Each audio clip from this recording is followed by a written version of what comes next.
Es hora de escuchar la palabra de Dios.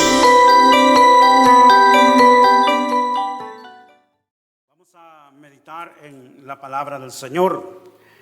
Y los hermanos que están acá, amén, se recuerda que estábamos viendo en el capítulo 6 de Efesios. Amén. Y mientras los jovencitos y niños se hallan, amén, que van a salir a donde van a ser instruidos con la palabra del Señor. Amén. Invito a que abra el capítulo 6 de Efesios. En el capítulo 6 de Efesios, hermanos y hermanas, creo que todos nos recordamos que hemos visto la armadura, ¿verdad? La armadura de Dios. Aleluya. Y ya hemos terminado con la armadura, hermanos. Lo que sí espero que cada uno de nosotros estemos vistiendo la armadura de Dios. Porque ya estamos claros, ¿verdad, hermanos y hermanas, que sin armadura no podemos perseverar? Estamos claros, ¿verdad, hermanos y hermanas, que todos somos un solo ejército, un solo cuerpo? Y que todos vestimos la armadura de Dios para presentar defensa a los ataques del enemigo. Estamos bien claros en ello ya, ¿verdad, hermanos? Continuando en el capítulo 6 en este día,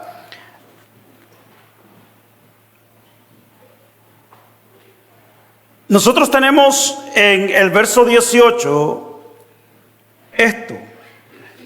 En el verso 18 del capítulo 6.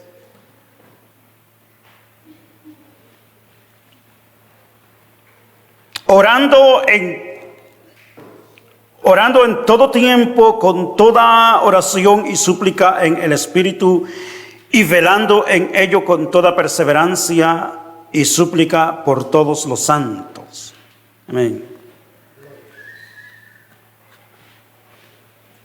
Y lo que leemos aquí, hermanos, es que vistiendo la armadura de Dios, Pablo nos dice que tenemos que orar. Ya, exactamente eso, que tenemos que orar. No le quiero preguntar, no quiero que levante su mano a quien le gusta orar, porque eso debe ser algo que todos amamos, hermanos. Que amamos a nuestro Padre Celestial, y amando a nuestro Padre Celestial, pues queremos estar conversando con Él. O sea, está en nosotros el deseo de querer orar. Y conforme tenemos aquí, el apóstol nos dice que oremos en todo tiempo. Qué expresión, ¿verdad, hermanos? Orando en todo tiempo. ¿Y qué quiere decir eso? Todo tiempo y con toda oración y súplica en el Espíritu. ¿Qué quiere decir todo esto? Aleluya. Hermanos, antes de continuar con esto, yo siempre he leído en los comentarios que cuando el apóstol Pablo nos escribe sobre la armadura de Dios en la vida del cristiano, él fue inspirado cuando vio al soldado romano. Y la verdad que no puede contradecirse del todo ello. Pero lo primero que yo les decía cuando comenzamos con Efesios es de que Pablo es un rabino. Y él había sido instruido en la ley. Y él conocía la ley.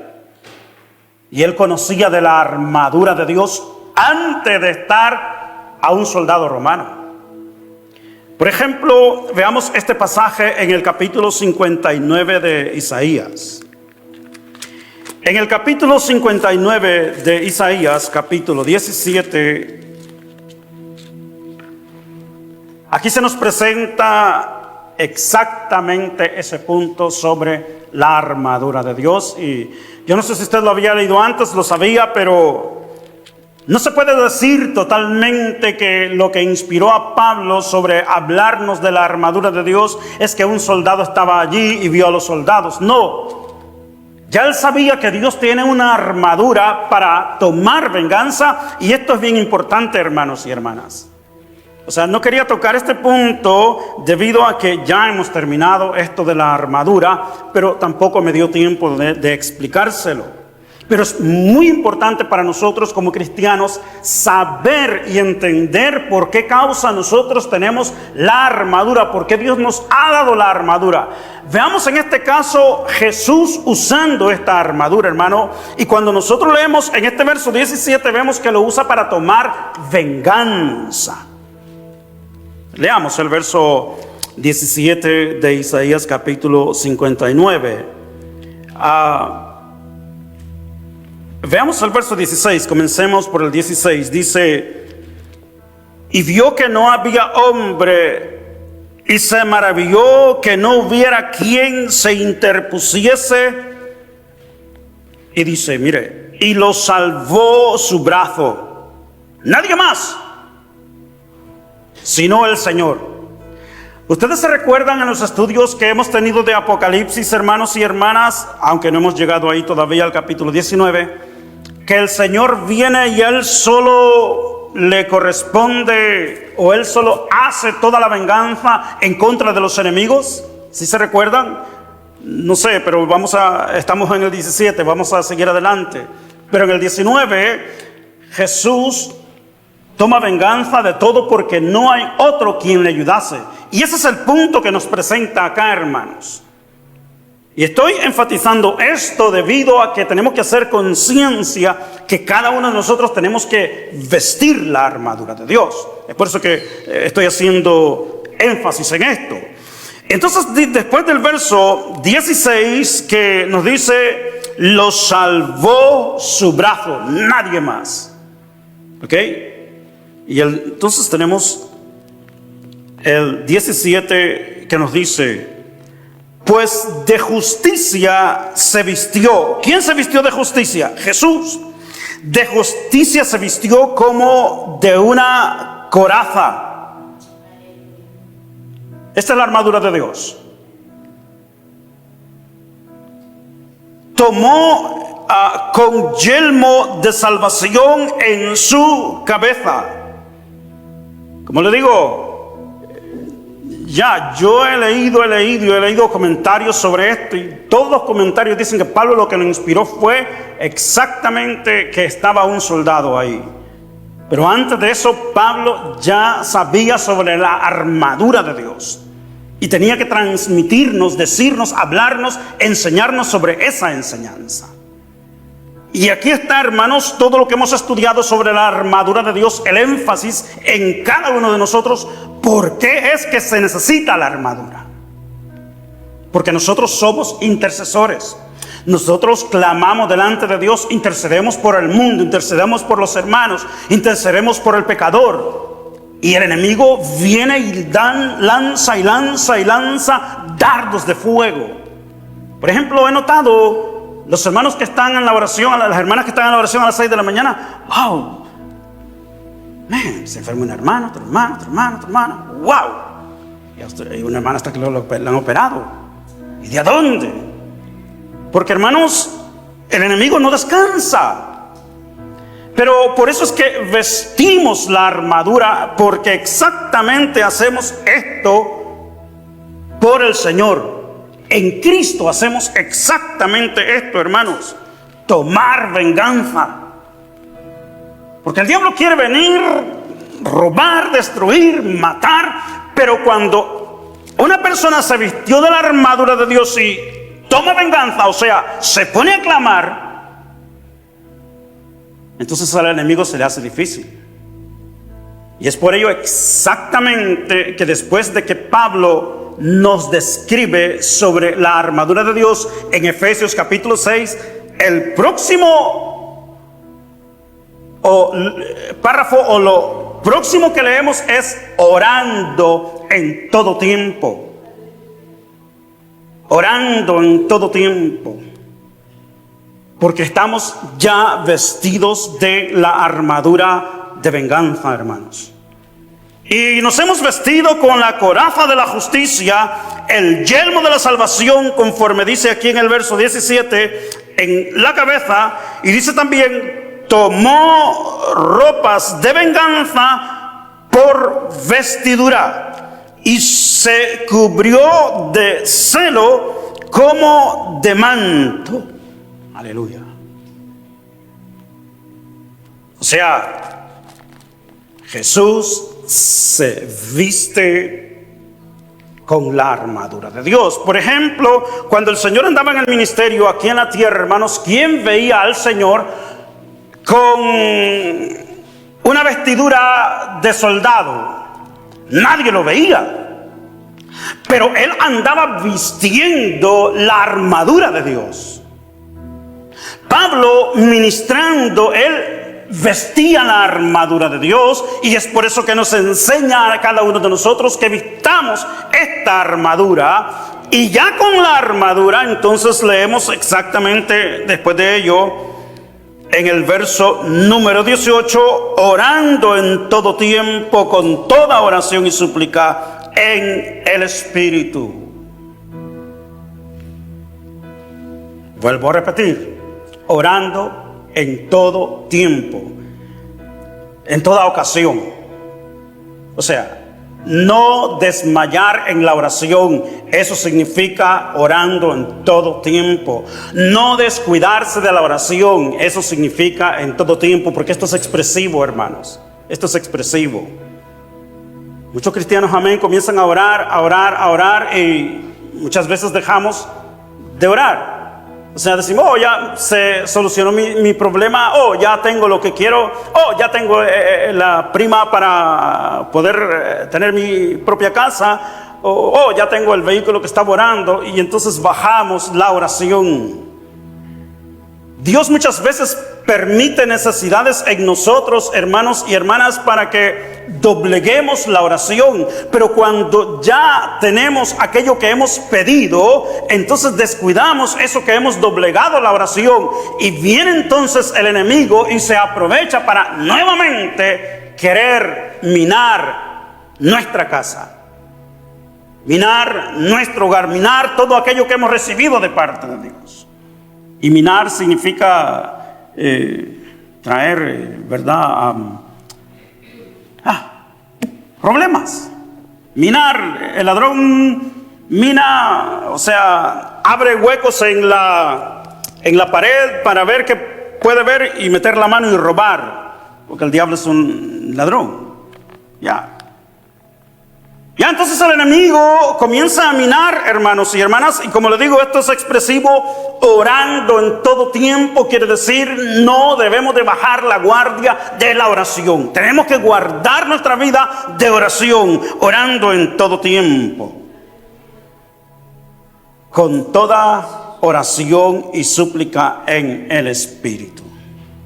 Y es exactamente aquí, por eso que he traído en este día este mensaje, hermanos, porque es en el Espíritu. Y el título que quiero que conversemos en este día es para recibir el Espíritu Santo. Aleluya.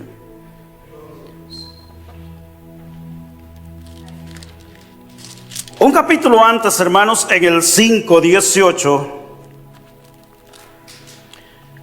dice Pablo estas palabras, le dice a la iglesia, nos dice a cada uno de nosotros, nadie está exento de esto, ¿verdad?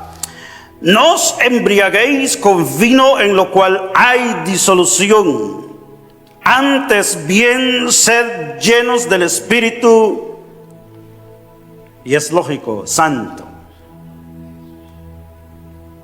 Ahora, no estoy aquí para argumentar sobre si bebemos o no bebemos bebida que lleva alcohol. No estoy en ello. Ya el liderazgo de la iglesia sabe que nosotros no argumentamos ese punto. Pero sí, como líderes, nos abstenemos de las bebidas embriagantes. Simple y sencillo. O sea, no usamos bebidas embriagantes. Amén. Cuando estamos en los socials, o sea, en los, ¿verdad? En las reuniones. Y entonces ahí hay bebidas embriagantes y usted pide una Coca-Cola y bebemos una Coca-Cola. Y si la Coca-Cola le hace daño a los huesos, entonces pida un jugo de zanahoria. ¿Verdad? Para poner algo saludable en nuestro cuerpo. Amén. Y entonces, hermanos y hermanas, ¿cómo nosotros podemos orar en el Espíritu?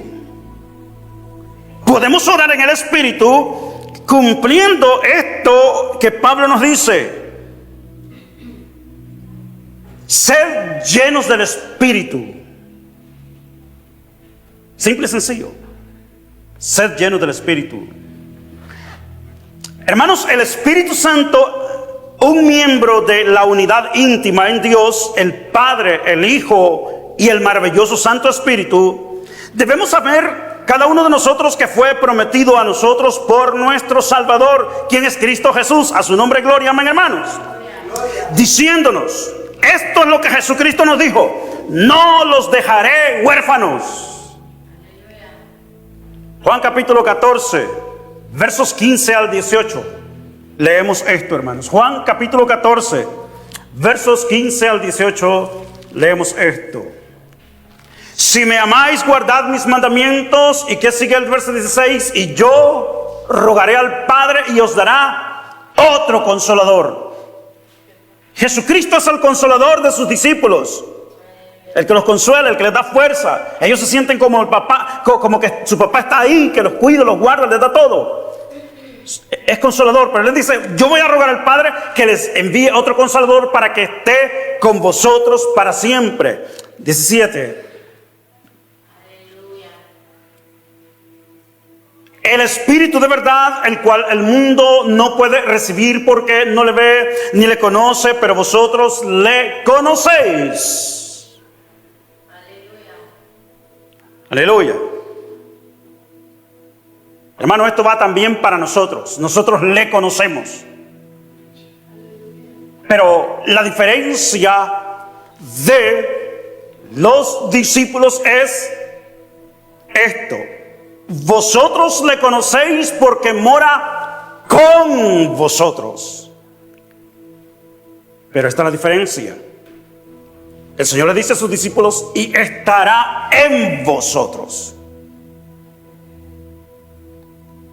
Ahora, nosotros podemos decir en este tiempo que el Espíritu de Dios está en nosotros. No os dejaré huérfanos, vendré a vosotros. Verso número 18. Entonces vemos que el Señor nos prometió el Espíritu Santo, y esta promesa es para cuantos, todos los que Él llamare. Para usted, hermano y hermana. Ahora, tenemos en el capítulo 2, verso número 28, el día en que todos aquellos discípulos que estaban reunidos esperando la venida del Espíritu Santo tuvieron la experiencia del derramamiento del Espíritu. Y esto fue lo que dijo Pedro al respecto: después de esto derramaré mi espíritu sobre toda carne, y profetizarán vuestros hijos y vuestras hijas, vuestros ancianos soñarán sueños, vuestros jóvenes verán visiones, y también sobre los siervos, sobre las siervas, derramaré de mi espíritu en aquellos días.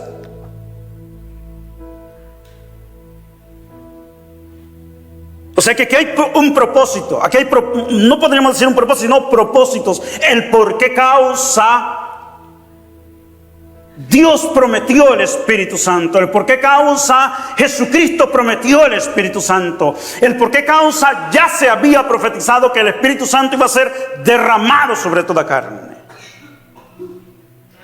Y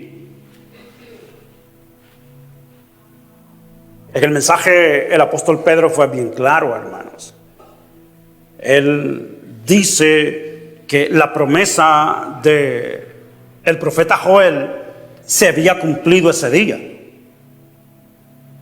Que cuando en Joel capítulo 2, está registrado en la Biblia, había dicho Dios que iba a venir el Espíritu Santo a hacer morada, a estar en las personas. Se refería al tiempo de la iglesia de Jesucristo, o sea,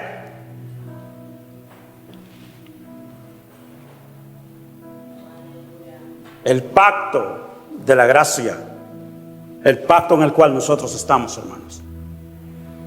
El pacto donde Dios ha levantado personas del mundo entero para traerlos y reunirlos en una misma asamblea.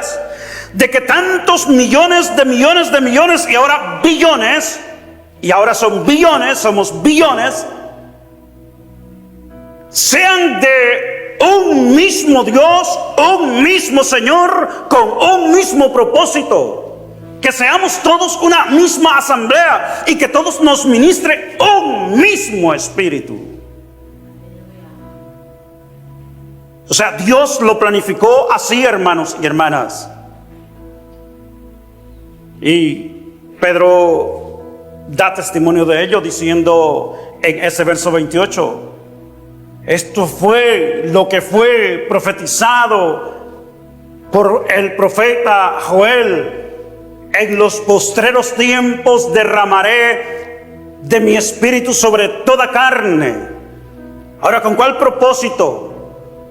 Hemos visto ya les he dicho que es el tiempo entonces de la gracia, donde Dios reúne personas de todo el mundo, de toda raza, amén, en una misma asamblea, y a todos nos ministra un mismo espíritu. Y entonces, ¿cuáles son los propósitos? Y dice, profetizarán vuestros hijos y vuestras hijas. Aleluya.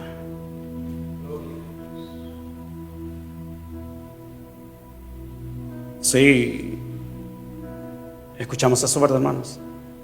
Nosotros somos de Dios y tenemos hijos y tenemos hijas. Y entonces Dios tiene un plan y un propósito que no es solamente de que el Espíritu Santo venga sobre la asamblea, sobre la iglesia, sino que lleva propósitos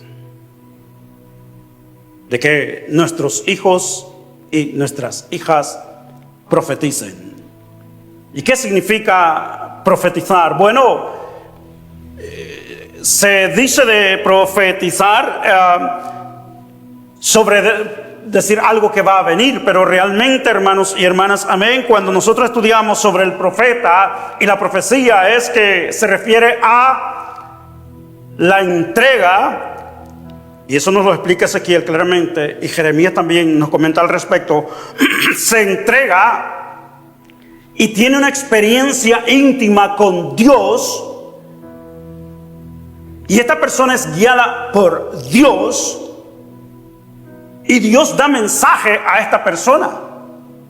Ahora, ¿qué mensaje puede darle? Puede ser un mensaje claro que hable sobre los próximos 3 años, viene años de sequía.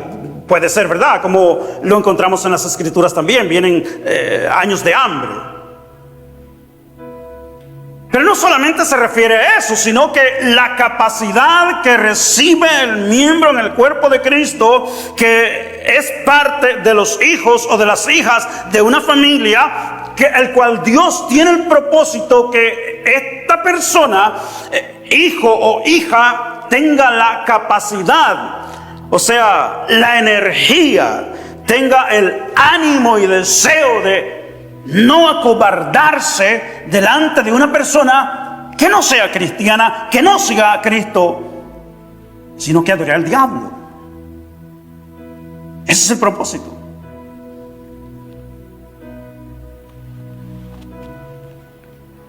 Que el niño y la niña, el joven y la joven tengan la capacidad de guardar a Cristo en el corazón, y cuando se le da la oportunidad de dar testimonio sobre Jesús, profetiza sobre Jesús, o sea, habla de Jesús. Eso es. Pero como le digo, también se puede referir, como lo vemos en las Escrituras, a hablar sobre el futuro de una nación, de una persona o de lo que sea.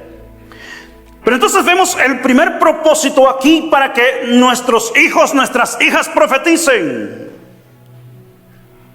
¿Cuál es el otro propósito?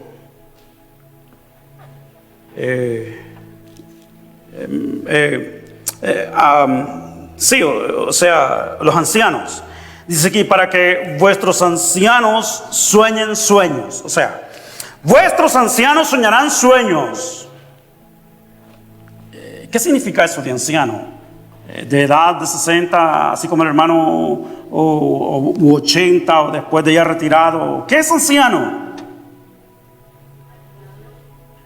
El anciano sí se refiere a la persona madurez, líder de un clan, podríamos decir, de una familia, de un grupo, y también se refiere a la edad. Bueno, si es anciano tiene el derecho de dormir entonces, y soñar sueños, y después decir que ha soñado. Aleluya.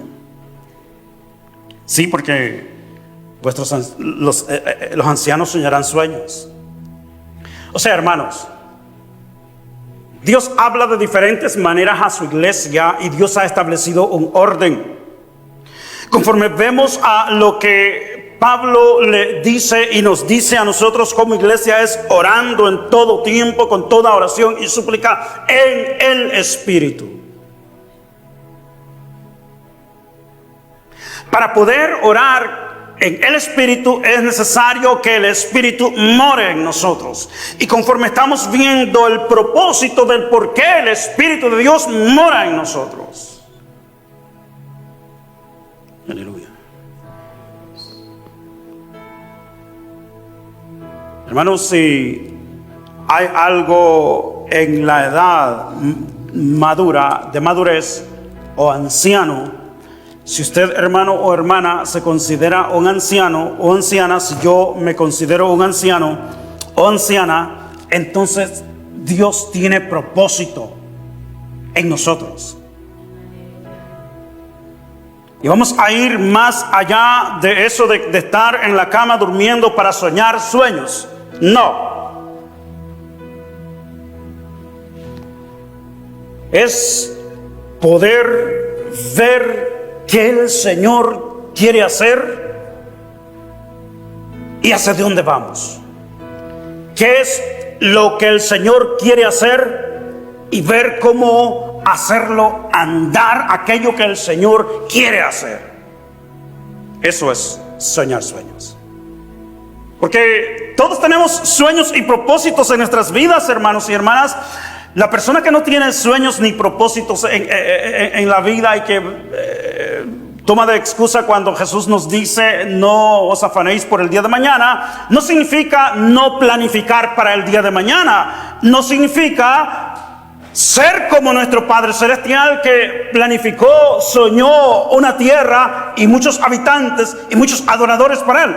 Dios lo soñó y lo hizo. Pues entonces Dios nos llama, hermanos y hermanas, amén, que aquello que sale de nuestros pensamientos, ideas, que muchas veces Dios las pone, amados hermanos y hermanas, amén, en la experiencia que tenemos en Cristo Jesús, la experiencia en la fe, sabiendo que es posible, pues entonces cambiemos el quedarnos dormido en la cama y levantémonos, amén. No soñemos en la cama, sino soñemos despiertos y actuemos para que esos sueños que pueden ser posibles, porque es posible, en Dios todo es posible, aleluya, se lleven a cabo.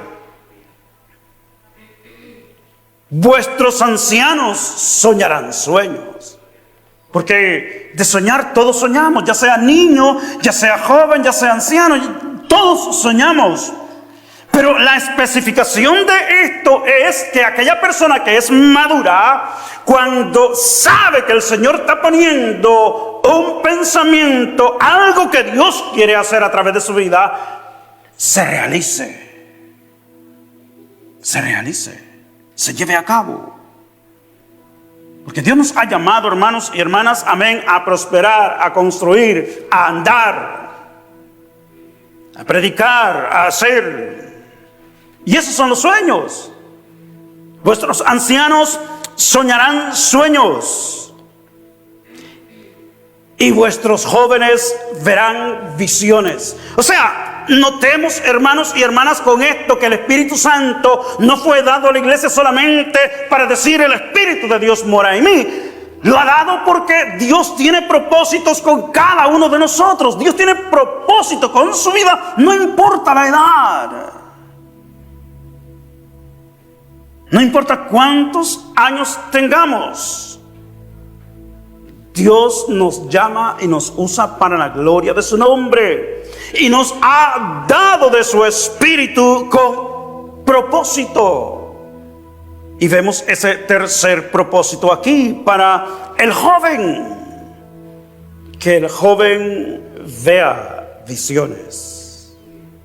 O sea, es una situación, hermanos y hermanas, amén, cuando nosotros como padres no podemos despertar en nuestros hijos el ver visiones. O sea, ¿qué es lo que quieres ser en la vida cuando seas adulto?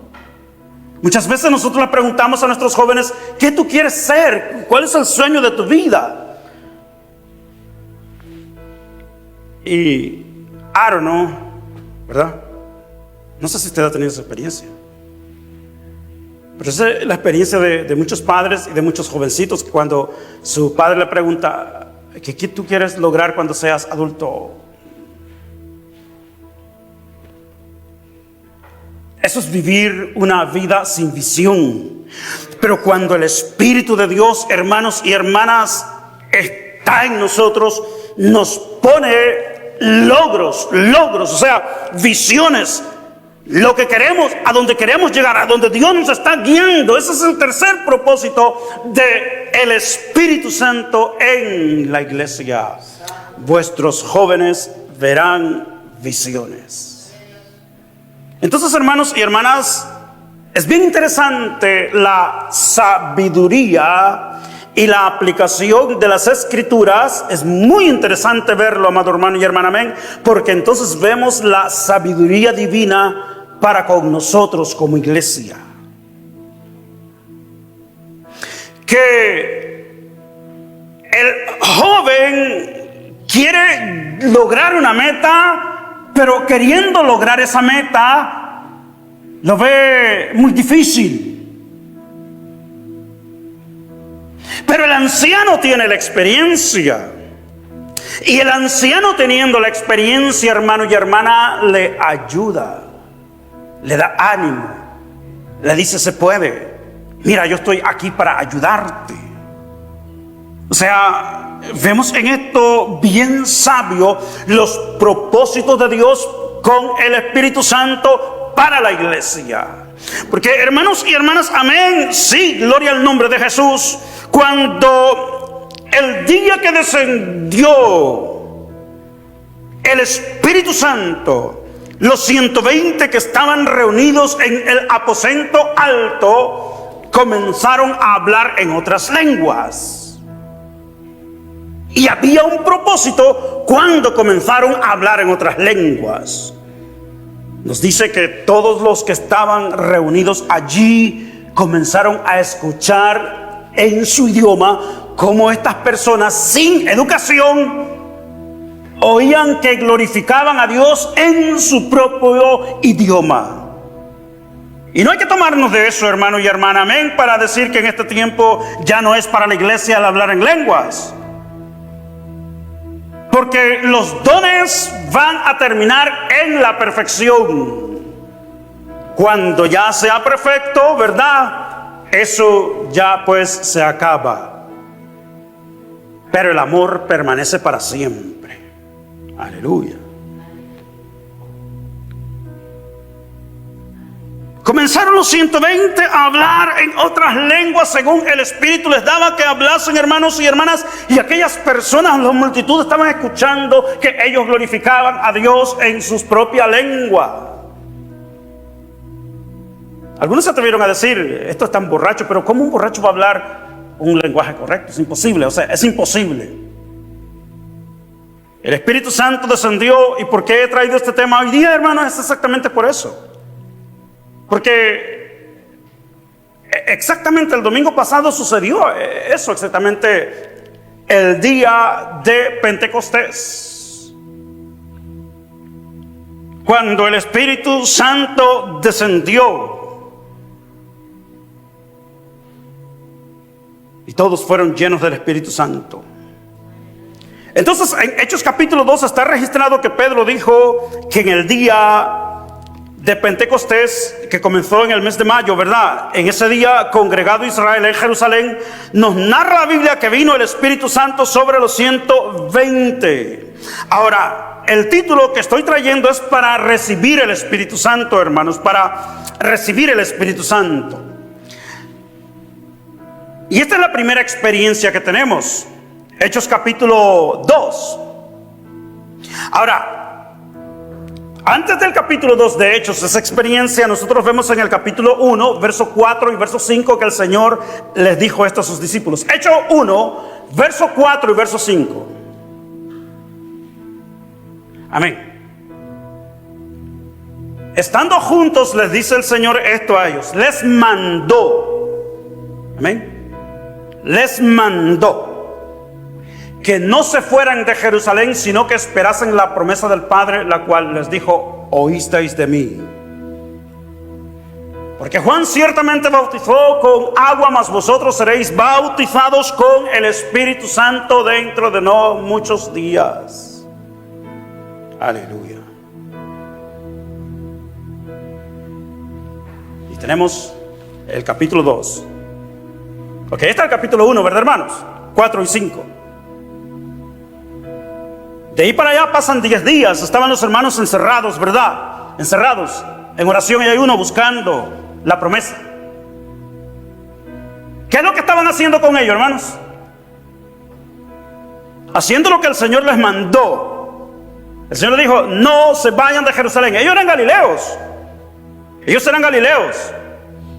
Y cada cual quiere irse para su casa, hermanos. Yo no sé si usted quiere irse para su casa ahora mismo, pero cada cual quiere irse para su casa.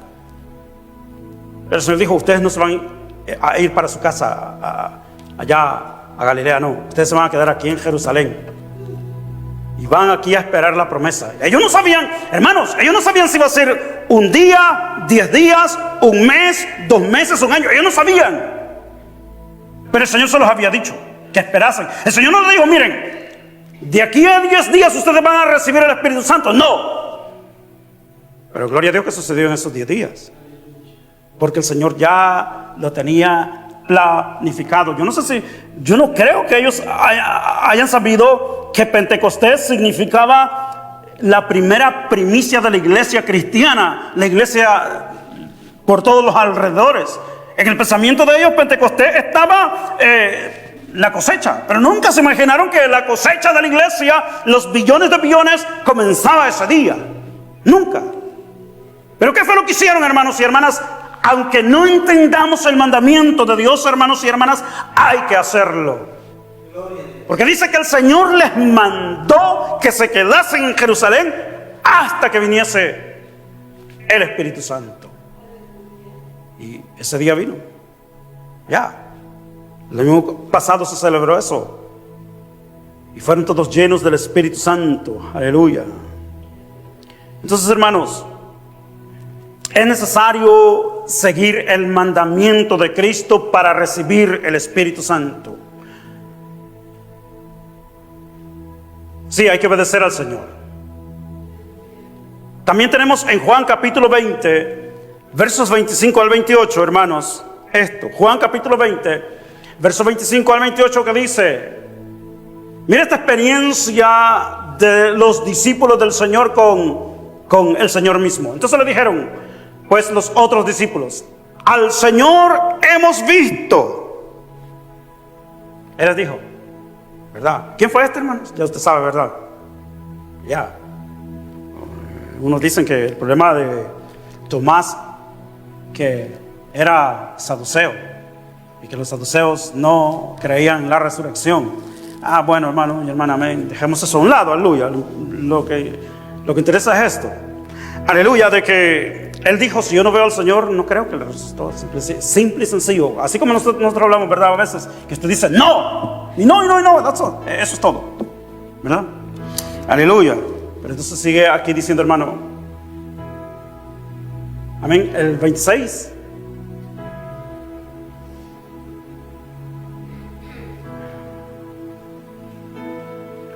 Entonces dice, 8 días después estaban otra vez sus discípulos dentro y con ellos Tomás. Llegó Jesús estando las puertas cerradas y se puso en medio y les dijo, paz a vosotros.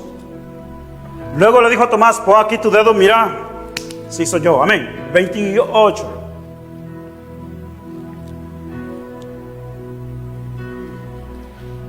Señor mío y Dios mío, aleluya, dice, ¿verdad, hermano? Gloria al Señor, aleluya, amén. Verso 28. Pero entonces en el 29 vemos esto, 29, hermanos. Amén.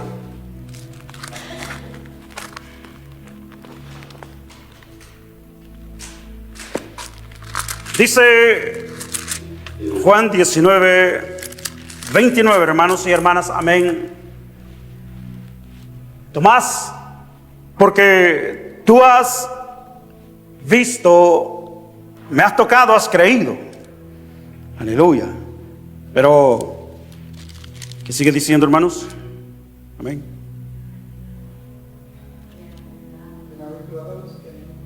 Sí, y creyeron. Amén. Amén.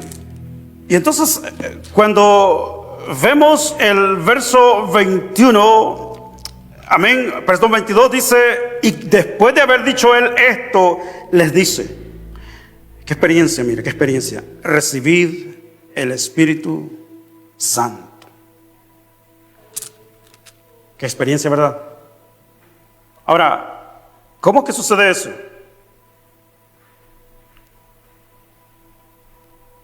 Sopló. Eso es lo que dice aquí. Sopló.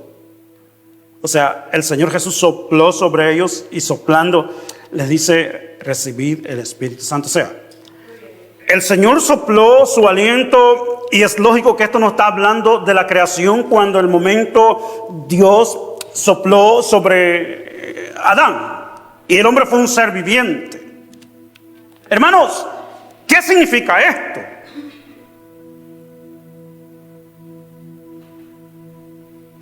En los discípulos aún no había seguridad. Aún no existía esa firmeza.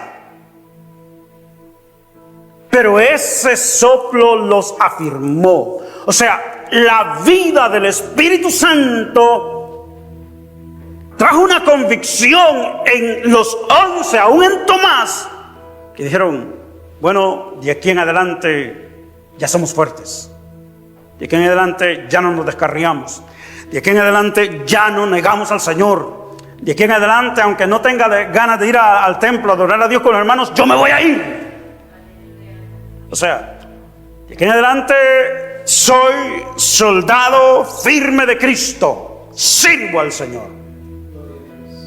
Eso significa esta experiencia, hermanos. Vida de Dios fluyó en el espíritu de los discípulos. Cristo los ministró con un soplo y les dijo, recibid el Espíritu Santo. Ahora, en ese momento recibieron el Espíritu Santo. Eso es lo que la Biblia dice, que eso es lo que Jesús les dijo, recibid el Espíritu Santo. Lo que sí podemos entender de que algo sucedió con los discípulos en ese momento, que si alguien venía y quería arrestarlos o hacer que negaran a Jesús, ya no podían contra ellos, porque habían tenido una experiencia con el Espíritu Santo, hermanos. Vuelvo a repetir, habían tenido una experiencia con el Espíritu Santo.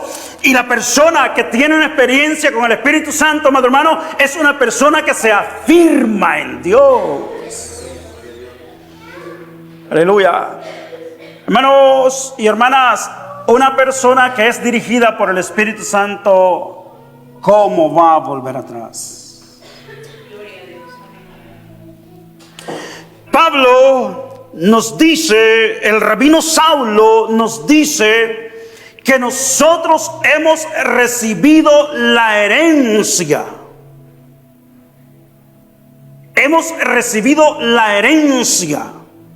Hemos recibido el Espíritu Santo. Y tenemos traducciones que nos dice como una garantía, porque es lógico que pensamos como el oeste, ¿verdad? Lo hemos recibido como una garantía. Pero cuando Pablo nos habla de la herencia que hemos recibido del Espíritu Santo en nosotros, no está hablando realmente de una garantía, sino que nos está hablando de nuestra seguridad en Cristo, que ya pertenecemos a Dios. Y es por eso, hermanos y hermanas, amén, porque esto es muy largo, aleluya, y tengo que terminar, gloria al nombre de Jesús. Aleluya. Es por eso, hermanos y hermanas, amén, que cuando Pablo nos dice orar en todo tiempo con toda oración y súplica en el Espíritu, escuche bien, no está diciendo orar con toda oración y súplica en el Espíritu. Está hablando a personas que hemos recibido esa herencia, la herencia del Espíritu Santo en nosotros, que es las arras conforme dicen las Escrituras, amén. Las arras, o sea, la herencia que hemos recibido de parte de Dios en nosotros como una garantía, no es una garantía, sino es el pacto establecido de parte de Dios en nuestro corazón. O sea, en Cristo Jesús estamos seguros y confiados. En Cristo Jesús, con el Espíritu Santo, está la garantía, y si podemos usar la garantía de que vamos a prosperar en Él. Vamos a poder caminar en medio de toda lucha, en medio de todo aquello que parezca nublado. Vamos a andar, porque somos más que vencedores en Cristo Jesús. O sea, Él ya venció por nosotros, y por eso es que Él usa esta expresión diciendo orando en todo tiempo con toda oración y súplica en el Espíritu. ¿Por qué?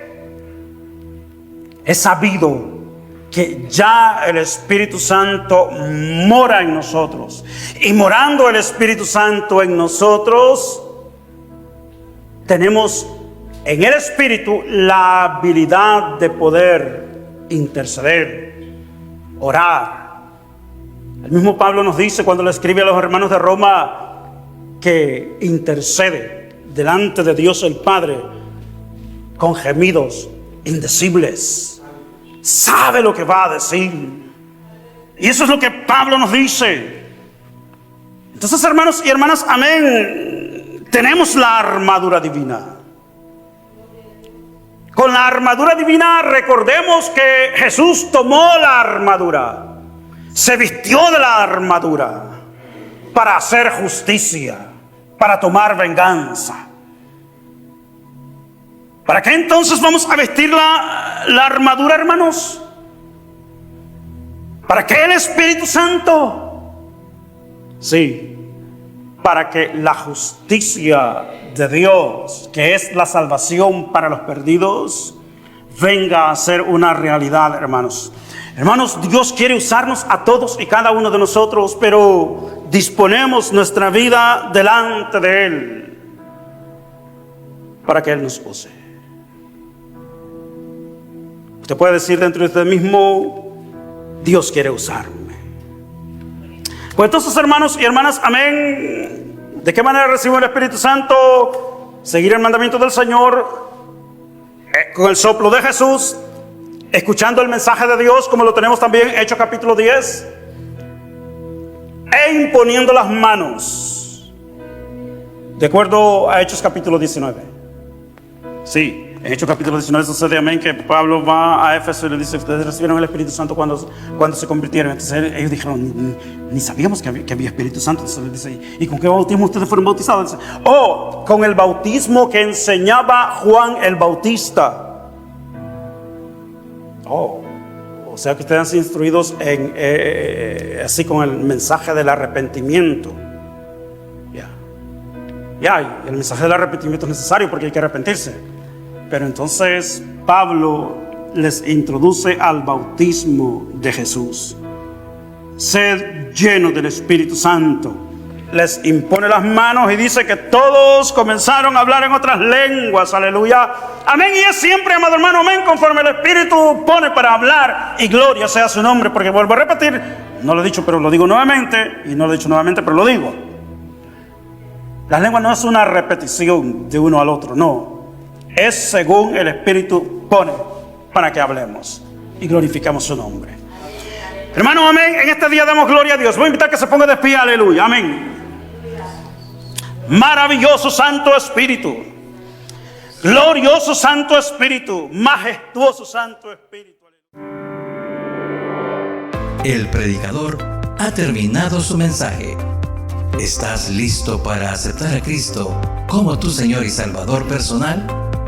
Si lo estás, repite con nosotros la siguiente oración. Padre amado, reconozco que soy pecador. Me arrepiento de mis pecados. Perdóname, Señor. Creo en el Señor Jesucristo, tu Hijo unigénito, que le enviaste a morir en la cruz del Calvario y resucitó al tercer día por el poder de tu Espíritu Santo. Señor Jesús, creo que eres Dios. Yo te recibo hoy como mi único y suficiente Señor y Salvador personal. Gracias te doy, Padre, por enviar a tu Hijo Jesucristo a morir en mi lugar. En Cristo Jesús, mi Salvador. Amén. Bienvenido a la familia de Dios. Somos la Iglesia de Cristo Misionera Manitoba Inc., ubicada en el 1415 de la Main Street en Winnipeg, Manitoba. Y te invitamos cordialmente a que si no tienes un lugar a donde congregarte, ven y descubre las maravillas que Dios tiene para tu vida y crezcas en el conocimiento de nuestro Señor Jesucristo a través del estudio de la palabra de Dios, la Biblia. Nuevamente, felicidades por haber aceptado el mejor regalo de tu vida, la salvación de Jesucristo.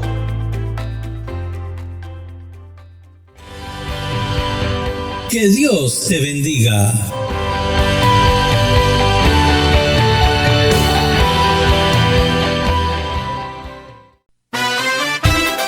Estás escuchando Main1415.net desde el corazón de Dios.